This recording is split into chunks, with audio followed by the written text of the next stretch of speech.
Next up at UFC Vegas 74, we have Victor Altamirano taking on Tim Elliott. Victor Altamirano, 12-2 overall, 4-1 in his last 5. He is making a very quick turnaround than it is against Tim Elliott, who is 18-12 overall, 3-2 in his last 5, coming back after a year and a half away. And it's a weirdo timeline because Tim Elliott coming back after a very long layoff. Victor Altamirano just turning right back around after fighting just a month ago. And I think that quick turnaround is why this line looks the way it does. Because Victor kind of looked like shit in that last fight. And now they're just going to assume he's going to continue to look like shit.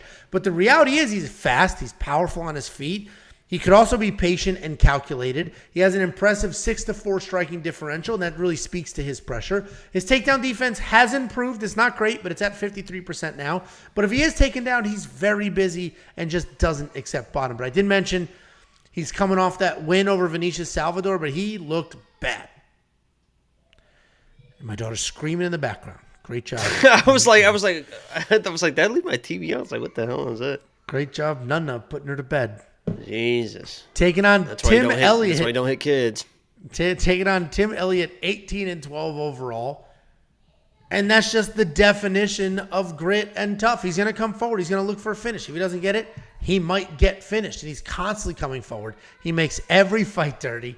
He puts in... Somebody's going to call the cops, man. Are we sure we know what's going on? I'm sure it's my youngest who doesn't want to go to bed. It's 9 o'clock. They go to bed at 7 every night. Shit. They are in bed by 7 p.m. every single night, but grandma's in town, school's out for the summer, so. Get your fucking house under control. Everyone shut the fuck up. Oh, Jesus. I would never, I would never let that pass in my house. None of that. Yeah, it's not how I was raised. That's not how I was raised. I bet. And it turned out so well. Anyway, Tim Elliott just comes forward, puts on tons of pressure, lots of volume. He's going to stay in your face the entire time. Even if it's on the wrong side of exchanges, he will be there ready to go. His striking's not technical, but it is effective because of that forward pressure. His best asset is definitely his grappling. He moves really well on the ground. He has submissions from every single position. And even though he is so talented on the ground, he's always chasing and sometimes will lose a position because of it. I mentioned. He's a vampire. I mentioned. No, you sounded Italian when you said it in my mind. That's not. Actually, it's my mother who's here, so hearing her, let's get her on camera. Let's bring her in here. Let's do a little Q&A. Let's do a little Q&A with Nana. Nunna. Yeah, you're gonna get Nunna. I don't know. That's the first thing I could think of. I don't think she wants it.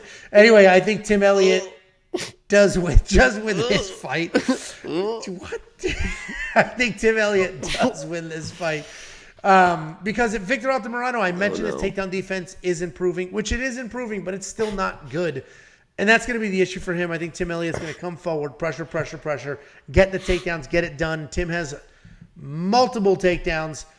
Lots of scrambles, good cardio, good pressure. I think Tim Elliott is definitely the play. I think he gets it done. What do you think, Jakey boy? I was like, did I already do my breakdown? I thought you were just moving on to the next one.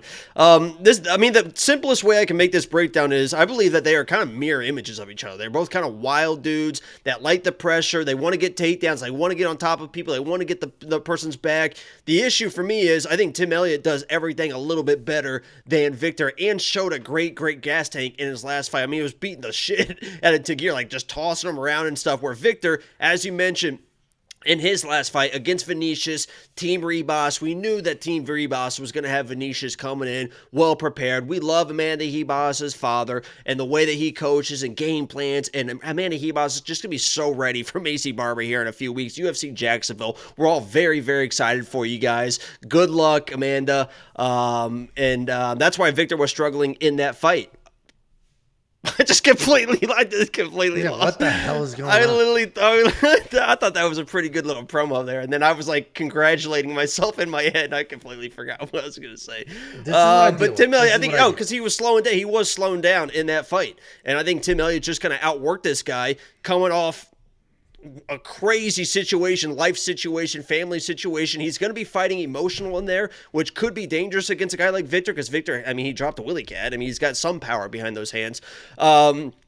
And I can't wait. If he wins and he gets on the mic, I know he was in my mentions because I put a tweet out that was like, I can't wait to see what Tim Elliott is going to say on the mic after this fight. And he's been replying to people saying, I'm going to get wild. I'm going to finish this guy. He said, I'm going to get like fucking wild or something in this fight. Or he said, I'm going to do some wild shit is what he said. It's like, holy shit. I thought you already kind of do wild shit all the time. It's like, he's going to do the Vanessa Demopoulos cartwheel in there, I think.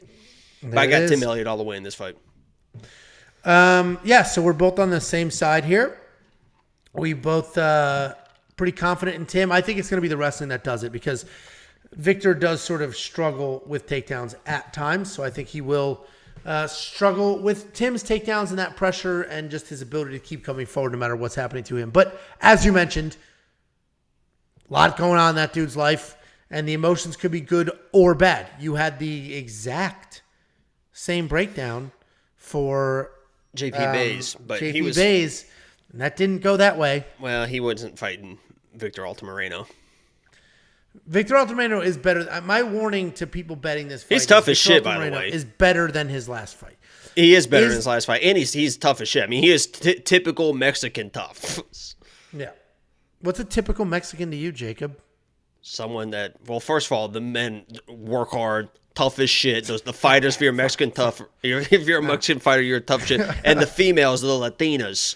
I love my Latinas. You know what I mean? Me gusta Latinas. Yeah, I mean, I do love my Latinas. I love the attitude, the sass. If you're out there, please.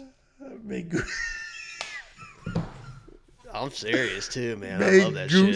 This is what happens with a week off, man. Fuck. This is taking forever. All right, just keep it going. Keep the tape Tim going. Elliott, $9,000. You spending that in DraftKings? I think I kind of trust him. When he's saying I'm going to finish this guy, I kind of trust him. And you know what the TKO bets were for Tim Elliott this week? I took some. I don't know. I don't think it's going to be like a premium thing, because I do respect the toughness of Victor, but sometimes I play stuff on the side. Where is this fucking line at? It's hard to read. Tim Elliott by TKO, KO by rounds is plus 2,800, plus 3,300, plus 4,000. And I don't know if he's going to sub the guy. I think he's going to have to probably TKO him if he's going to finish him. Yeah, I agree. He said he's going to finish him. Well, he said till death do us part as well. That was cold. I shouldn't have said that.